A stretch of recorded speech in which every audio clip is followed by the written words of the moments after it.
Good evening and welcome to the Heart's Treasure. My name is Msgr Frank Chiodo. I'm pastor of the parish of St. Anthony of Padua here in Des Moines, Iowa. Today, once again, I have Andy Milam with us to talk about the liturgy. Welcome, Andy. Thank you, Msgr. It's a pleasure to have you. As I mentioned the last few weeks, John Gaffney is off, but he'll be back in a week or so to join us again on the Heart's Treasure. Let's begin by taking an excerpt from Psalm 81. Sing joyfully to God our strength, acclaim the God of Jacob, take up a melody and sound the timbrel, the pleasant harp and the lyre, blow the trumpet at the new moon, at the full moon on our solemn feast. For it is a statute in Israel, an ordinance of the God of Jacob. Glory be to the Father, and to the Son, and to the Holy Spirit, as it was in the beginning, is now, and ever shall be, world without end. Amen. The Father, and the Son, and the Holy Spirit. Sing joyfully to God our strength, acclaim the God of Jacob. Liturgy, of course, is proclaiming the God of our heavenly, our Father, to proclaim the glories of the Father and the work of the Son for our salvation and the power of the Holy Spirit. And the liturgy, of course, involves singing. Absolutely. And it involves words, and it involves a way of expressing the mystery of the passion, death, and resurrection in our lives, and in our church, and in the world. We are about to see another change in the liturgy here in America anyway, right. And that is the translation, or the retranslation of the Roman Missal. Correct. This is the third typical edition of the Roman Missal. It came out in 2002. And this version is the official version, which is in Latin. Latin, believe it or not, is still the official language of the Catholic Church. Right. And all the documents, official documents, and the liturgy itself is first of all in Latin. And then it's translated into the various vernacular languages. Through Indult, correct. Through Indult. And this latest effort on the part of the Church in America, in the United States, and in English-speaking countries, is to relook at the official typical edition in Latin, correct, and to answer a question, and the question is, are we, in our translation of the Latin, faithful to the original language, so that when you translate this Latin version into English, we want to make sure that the English conveys accurately what the Latin said. Right. Because if it doesn't, then we're not worshiping according to the official Catholic ritual or Catholic rite. For example, you can take a word and translate it in different ways. Mm-hmm. You could take, let's say, the word amor, which means love, and the most accurate translation of the word love is love. I mean, the word amor, Latin word amor, is just to precisely translate it as love.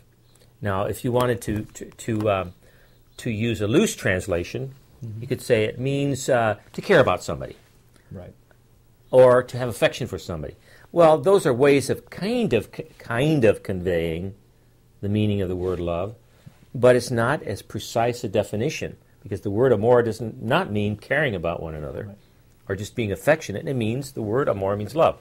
What I'm getting at is that the Church is insisting now that our translation of this official version is as precise as possible, so that our people who have a right to worship in the Catholic rite are worshiping accurately, right, and faithfully to the language that's given to us by the Church. One of the things about Latin that is really nice is that, a lot of people will say, Latin is a dead language. Mm-hmm. Why bother with Latin? Well, Latin is not a dead language. It's still used. I mean, we have 1,500 pages of Latin right there. It's still used. Latin is a static language, and there's a big difference between dead and static. By static, it means that it's unchanging. So like Monsignor was saying, the word amor has one meaning. It means to love. One of the things that will be coming out in the translation is that it will be very easy and very simple to start this whole conversation off is et cum spiritu tuo, or which is translated now as and also with you. So Monsignor will say, "The Lord be with you," and we respond, "And also with you." Well, the translation will come out soon that will say, "May the Lord be with you," and we will say, "And also with your spirit." Now, if you think about that, et cum spiritu tuo.